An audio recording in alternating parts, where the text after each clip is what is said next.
विश्व हिंदू परिषद के दिल्ली प्रांत मंत्री सुरेंद्र गुप्ता इस वक्त हमारे साथ मौजूद हैं। सर, आज विशाल विरोध प्रदर्शन किया गया।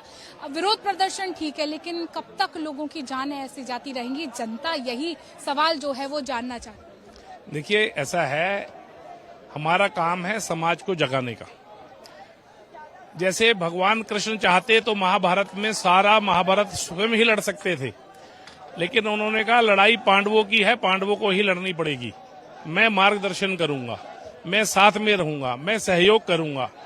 ऐसे ही ये लड़ाई हिंदू समाज की, हिंदू समाज को लड़नी पड़ेगी।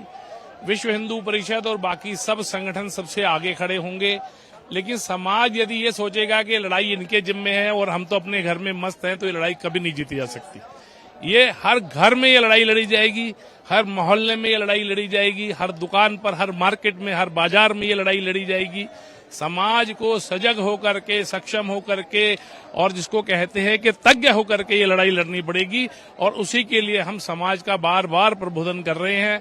समाज पर जब विपत्ति आती है तो समाज हमारी बातों को ध्यान से सुनता है। ऐसे ही यह बहुत बड़ी आपत्ति आई है तो आज समाज हमारी बातें सुनने की मानसिकता में है।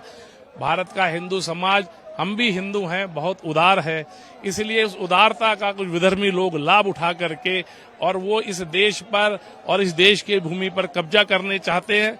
हम बताना चाहते हैं उन विधर्मियों को, ये हमारे बच्चों की भूमि है। हम किसी भी हालत में किसी जिहादी को इस जमीन पर कब्जा करने नहीं देंगे। हम इस देश को सुरक्षित बना करके धर्म के नाम पर, धर्म के आधार पर लोगों से उनका नाम और धर्म पूछ करके उनको मौत के घाट उतार दिया गया। क्या अब ये वक्त है कि भारत को हिंदू राष्ट्र घोषित हो जाना चाहिए? क्योंकि बाकी के आप देश देखिए, हर कोई एक धर्म का पट्टा लिए बैठा है। क्या अब भारत को भी हिंदू का पट्टा पहन लेना? देखो, मैं आपको एक बात बताता हूँ, भारत हिंदू राष्ट्र है, उसकी कोई घोषणा करने की आवश्यकता नहीं है। पहले से हिंदू राष्ट्र है। केवल जो इस राष्ट्र के स्वामी हैं, मालिक हैं, जो इस जमीन के मालिक हैं, जो इस देश के मालिक हैं, उनको समझने की आवश्यकता है कि ये जो चोर, डकैत, लुटेरे, बदमाश, जिहादी, आतंकवादी उनके बच्चों के हक छीनना चाहते हैं, इनसे अपने देश को, अपनी भूमि को, अपने व्यापार को, अपने घर को, अपने बच्चों को बचाना है।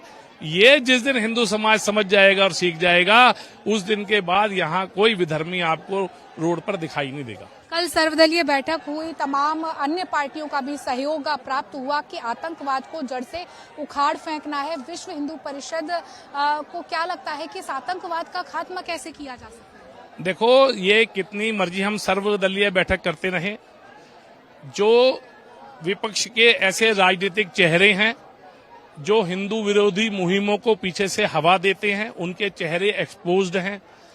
आप मुझे बताइए कि ANI जैसा प्रतिष्ठित चैनल, और वो चैनल किस आधार पर रॉबर्ट वाड्रा का साक्षात्कार लेता है? क्या रॉबर्ट वाड्रा के पास आज की तारीख में क्या है? उसके पास कुर्सी क्या है वो सरकार में? ये जो एक बड़ा षड्यंत्र चल रहा है, इसको हर हिंदू को पहचानने की जरूरत है।